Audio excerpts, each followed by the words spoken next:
Hi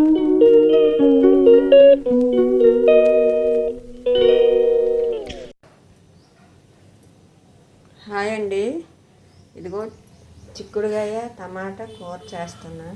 ఇదిగండి, ముందుగా చిక్కుడుకాయలు శుభ్రం కడిగేసి కొంచెం ఉప్పు వేసి అలా ఉడకబెడుతున్నాండి. ఇదిగో ఇప్పుడు ఒక కళాయి పెట్టి 2 ఉల్లిపాయలండి. ముందుగా ఆయిల్ వేయాలి.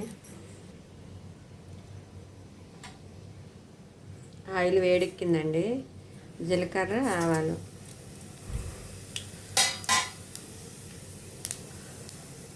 ఉల్లిపాయలు,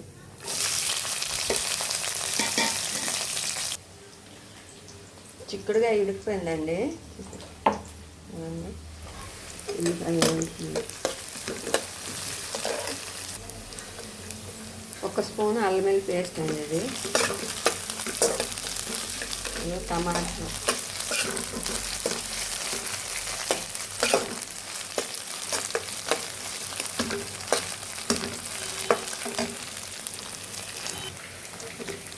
అల్లం వెల్లుల్లి పేస్ట్ వేగిపోయిందండి. ఇప్పుడు టమాటా వేస్తున్నా.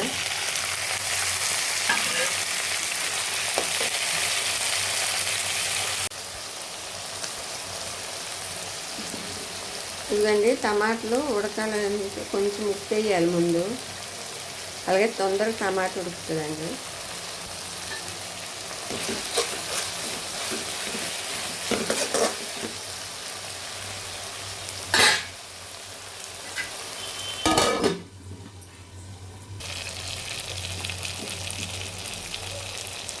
పసుపు అండి,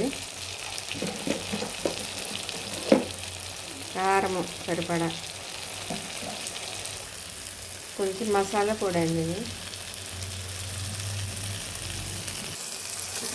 ఇదండి కొంచెం కస్తూరి మేతి వేసాను.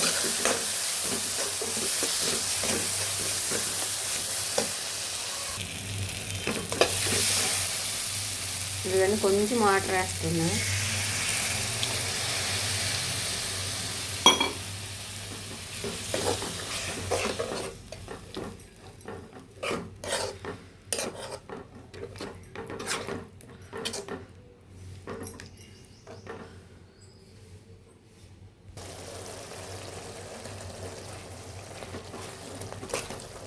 ఇదండి కూర గ్రేవీ లెక్క ఇదంతా ఉడికింది కదండి. ఇప్పుడు చిక్కుడుకాయ వేస్తున్నా. చూడండి, దీంట్లో వాటర్ మొత్తం తీస్తానండి. వేసి ఇప్పుడు వేస్తున్నా. ఇప్పుడు ఇంతకు ముందైనా వేయొచ్చండి, వాటర్ వేయకముందు చిక్కుడుకాయ వేయచ్చు. ఎందుకంటే మా పాప చిక్కుడుకాయ కూర తిందు, ఆమె గురించి గ్రేవీ తీస్తా.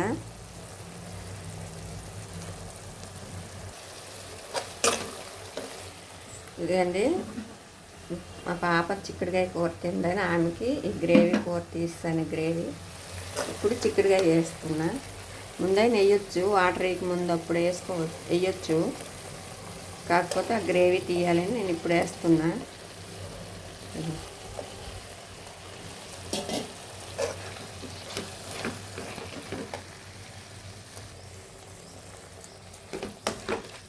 ఇదిగండి, చిక్కుడుకాయ ముక్కలకి ఉప్పు కారము అంతా పట్టేలాగా చిమ్ములో పెట్టి మగ్గనించాలండి, ఉడకనివ్వాలి. ఆల్రెడీ ఉడికిపోయింది, ఎక్కువ టైం పట్టలేక పెట్టేసాను. ఇదిగండి ఇట్లా దగ్గరికి అయిపోయింది. చూడండి, చిక్కుడుకాయకి గ్రేవీ అంత పట్టింది. ఇట్లా అంతేనండి. ఇప్పుడు స్టవ్ ఆఫ్ చేసేయాలి. చిక్కుడుకాయ టమాటా కూర గ్రేవీతో ఎంతో టేస్టీగా. మీకు కానీ ఈ వీడియో నచ్చినట్టయితే లైక్ చేయండి, షేర్ చేయండి, ప్లీజ్ సబ్స్క్రైబ్ చేసుకోండి. స్టవ్ ఆఫ్ చేసానండి. ఎట్లా ఉడికిపోతే చాలు, ఎక్కువ టైం పట్టదండి. ఎందుకంటే ఆల్రెడీ కొంచెం వాటర్ వేసి ఉడకబెట్టేసాం కదండి, అందుకే ఇట్లా ఎక్కువ టైం పట్టదు. బాయ్ అండి.